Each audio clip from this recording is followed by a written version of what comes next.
Hello everyone, good morning. तो देखिए हम लोग रिलेटिव लोइंग इन वेपर प्रेशर यानी क्वालिटेटिव प्रॉपर्टी जो 2 है। फर्स्ट क्वालिटेटिव प्रॉपर्टी आपको पढ़ाया मैंने ऑस्मोटिक प्रेशर, उसके अच्छे अच्छे न्यूमेरिकल भी किए हमने और होमवर्क भी दिए थे। तो बहुत सारे लोगों ने उसको सॉल्व भी कर लिया होगा और आई होप सबके आंसर मैच कर गए होंगे, ठीक है ना। तो अब हम लोग क्या करते हैं, और जो होमवर्क है उसको बाद में डिस्कस भी कर दूंगा मैं, ठीक है ना। तो जिसके मैच कर गए तो अच्छी बात है, जिसका नहीं हुआ तो आप देख लीजिएगा। अब देखिए relative lowering in vapour pressure को हमें पढ़ना है। तो relative lowering in vapour pressure, नाम देखो relative lowering in vapour pressure. तो पहले तो देखो वेपर प्रेशर पढ़ना चाहिए।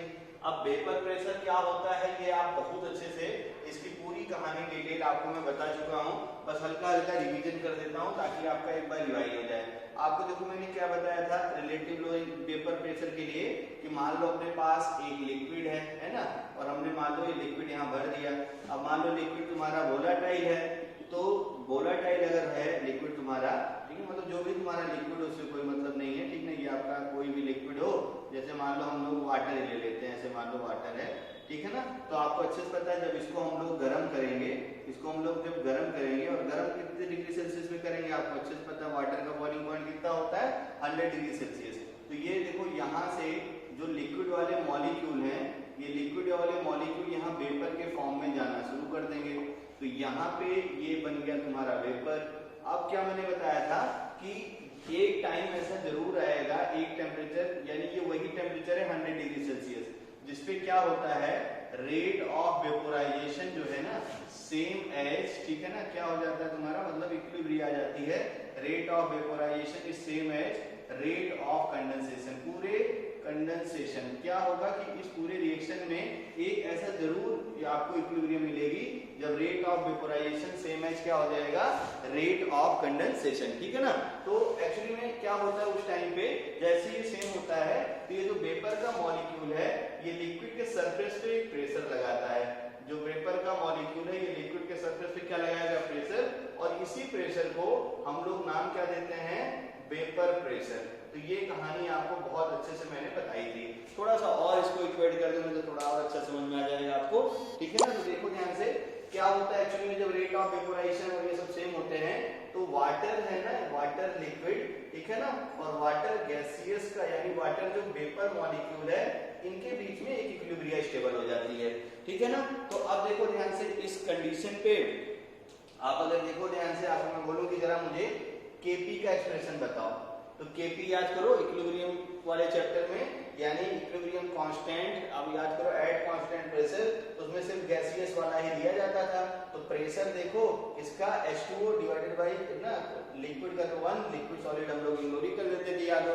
तो आप देखिए जो केपी है इस रिएक्शन का वो किस पे डिपेंड कर रहा है प्रेशर ऑफ H2O। और तुम्हें बहुत अच्छे से यही जो प्रेशर है ना, इसी प्रेशर वेपर को हम लोग क्या बोलते हैं एक्चुअली में वेपर प्रेशर। इसी प्रेशर को हम लोग क्या बोलते हैं वेपर प्रेशर। वेपर प्रेशर का एक नाम और होता है, कभी कभी इससे भी क्वेश्चन पूछता है, आपसे पूछेगा what is the aqueous tension, ठीक ना। तो इसी को हम लोग एक नाम और देते हैं एक्वस टेंशन। पहली बार बोल रहा हूं तो इसको याद रखते रहना, इसी को हम लोग क्या बोलते हैं एक्वस टेंशन, ठीक ना। ये पानी का टेंशन है एक्वस टेंशन, ठीक है ना। तो ध्यान में ये आ गया होगा।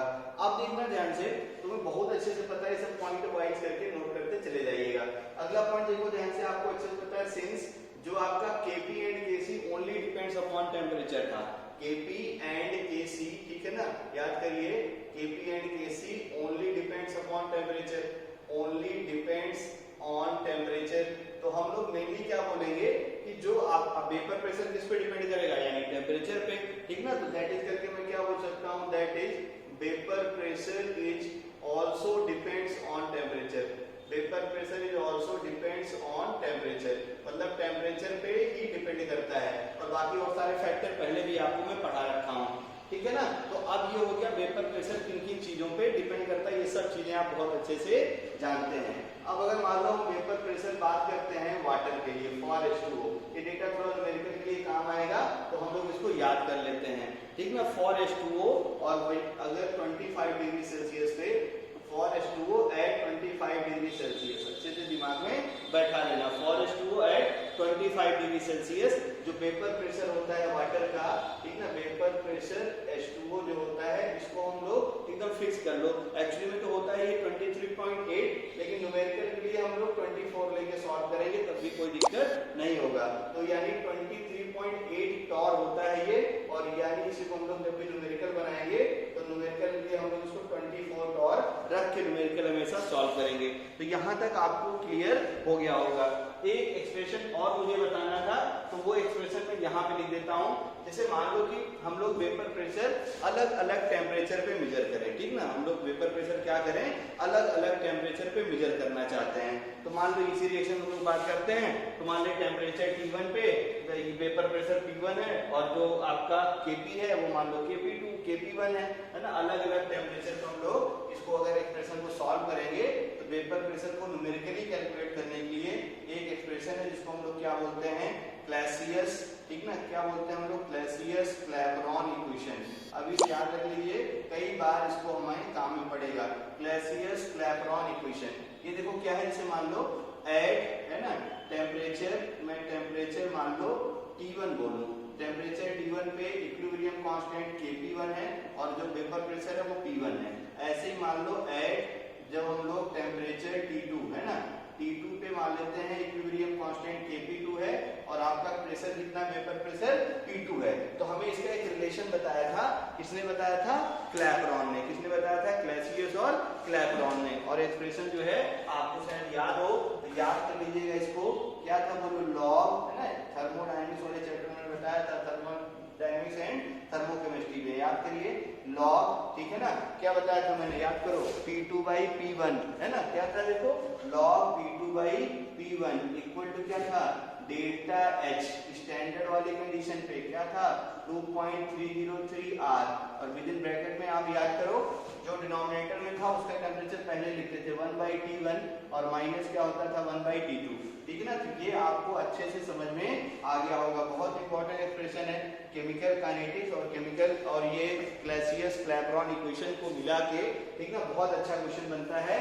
इसको दिमाग में आप बैठा रखिएगा, ठीक है ना। तो ये है वेपर प्रेशर मेजर करने का थोड़ा सा फॉर्मूला, जो आपको मतलब वेपर प्रेशर क्या होता है और कि वाटर के लिए इतना यूज करके बनाना है, और क्लासियस क्लैपेरॉन इक्वेशन क्या होती है, तो आपने ये देख लिया होगा, ठीक है ना। अब हमें देखो करना क्या है, अब हमें करना है relative lowering in vapour pressure.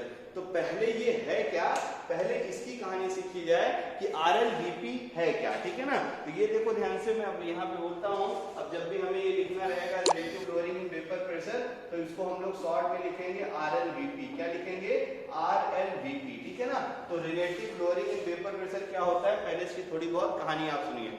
जैसे मान लो हमारे पास वाटर प्योर सॉल्वेंट है ना, मैंने क्या लिया, इस कंटेनर के अंदर सिर्फ वाटर ले लिया, सब कुछ मैं मिटा रहा हूँ। इस कंटेनर में हमने मान लो सिर्फ वाटर ले लिया, तो आपको अच्छे से पता है उसका वेपर प्रेशर कितना होगा, 24 टॉर।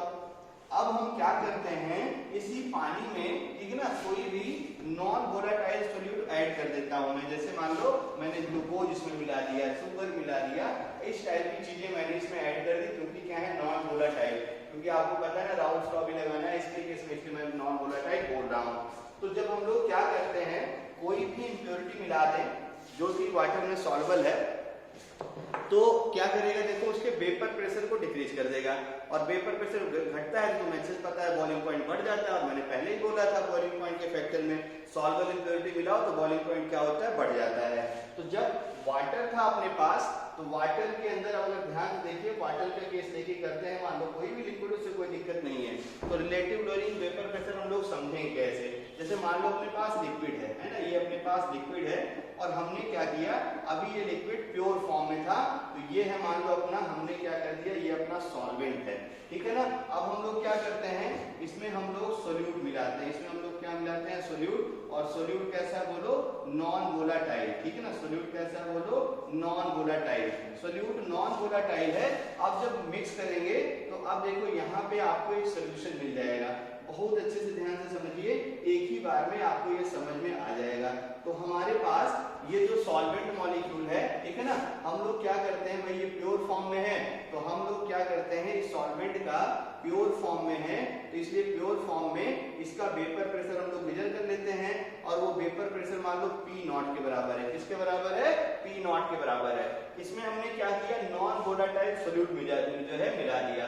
तो नॉन वोलाटाइल सॉल्यूट अगर मैं मिला तो कंटेनर बंद कर दिया जाए। तो ये देखो ध्यान से, हमने क्या किया, वाटर अपना जो लिक्विड था, ये ठीक है ना। अब हम लोग क्या करते हैं, इसमें नॉन वोलेटाइल सॉल्यूट भी मिला देते हैं। तो ये मान लो तुम्हारा नॉन वोलेटाइल सॉल्यूट भी इसमें मिला दिया मैंने, इसको मैं ब्लू मार्कर से बना दे रहा हूँ, आप भी अलग अलग दिखा दीजिएगा।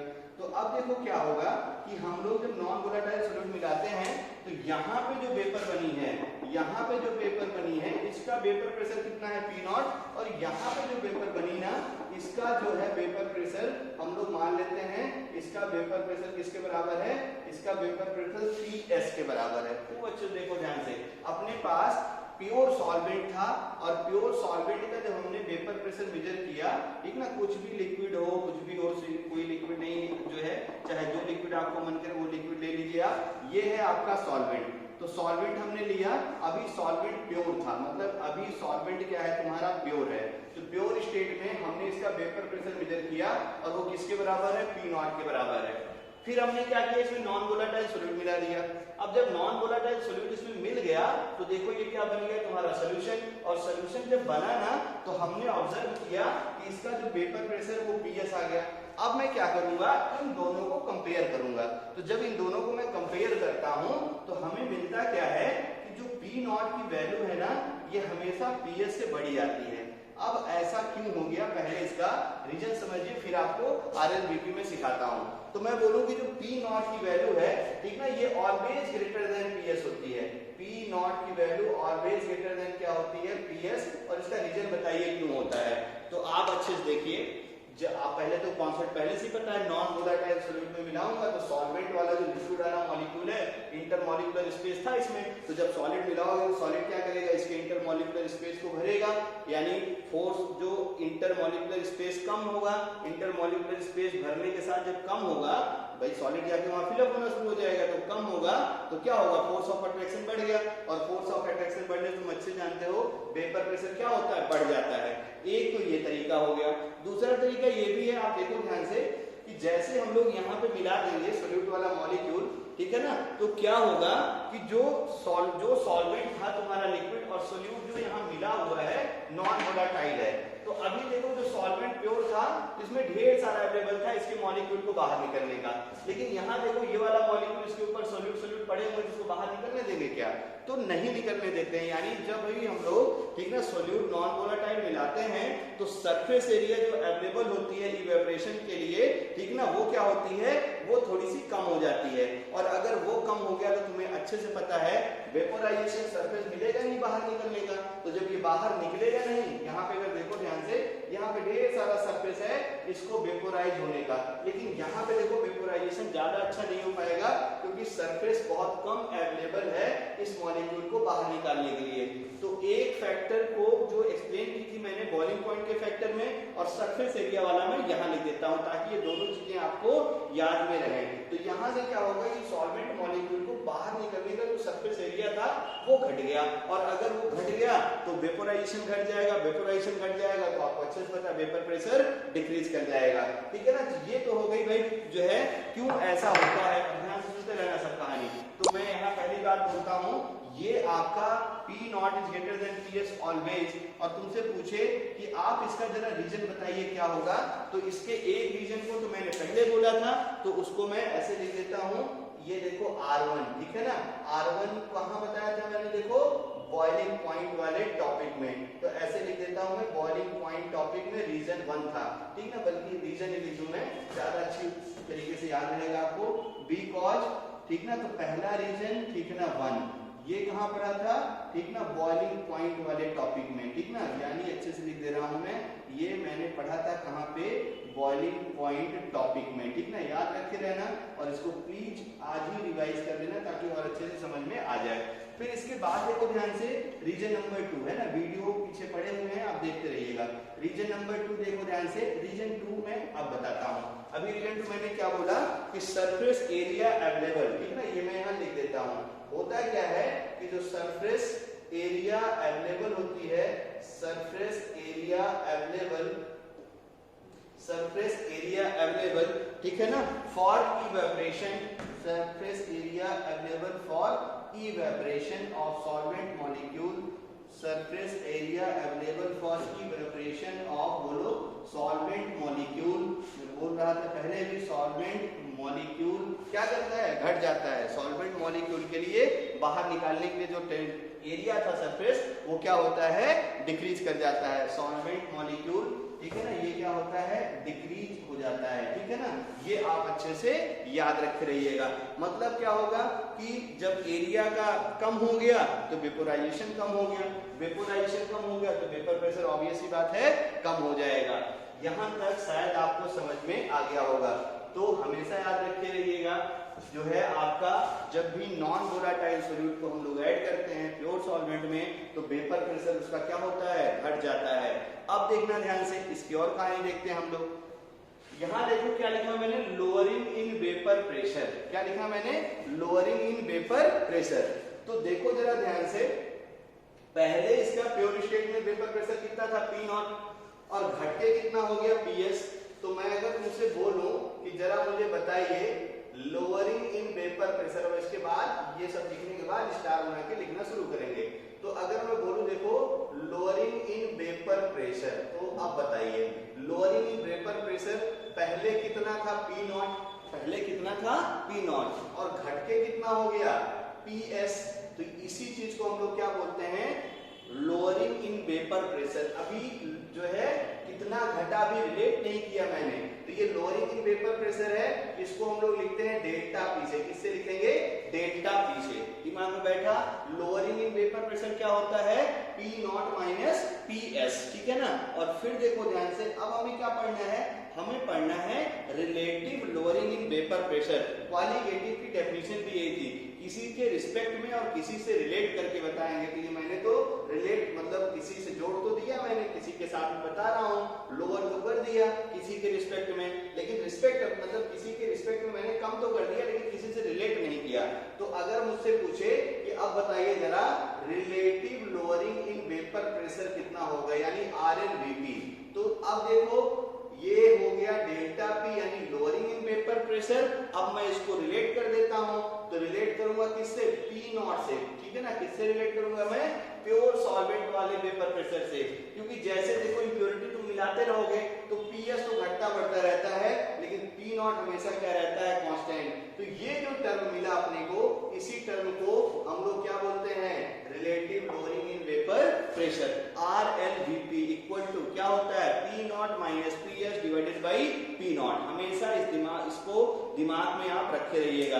और ये जो वैल्यू है ना, अभी देखना, अभी क्वालिटेटिव आई नहीं, अभी क्वालिटेटिव में आया क्या नहीं वो देखो ध्यान से। तो RLVP है relative lowering in vapour pressure. और तुमने क्वालिटेटिव में क्या पढ़ा था, क्वालिटेटिव में हमने ये पढ़ा था ऐसी सॉल्यूशन की प्रॉपर्टी, ठीक ना, जो लिक्विड सॉल्यूशन की प्रॉपर्टी जो नंबर ऑफ सॉल्वेंट पे डिपेंड करती है, ठीक है ना, नंबर ऑफ, जो उल्टा बोल दिया मैंने, नंबर ऑफ सोल्यूट पार्टिकल्स पे डिपेंड करता है, ठीक ना, लेकिन नेचर पे डिपेंड नहीं करता है। याद आया ना। तो अब देखिए जैसे जैसे मैं इंप्योरिटी बढ़ाता चला जाऊंगा, यानी सोल्यूट में ऐड करता चला जाऊंगा, तो ये सरफेस एरिया देखिए और घटता चला जाएगा।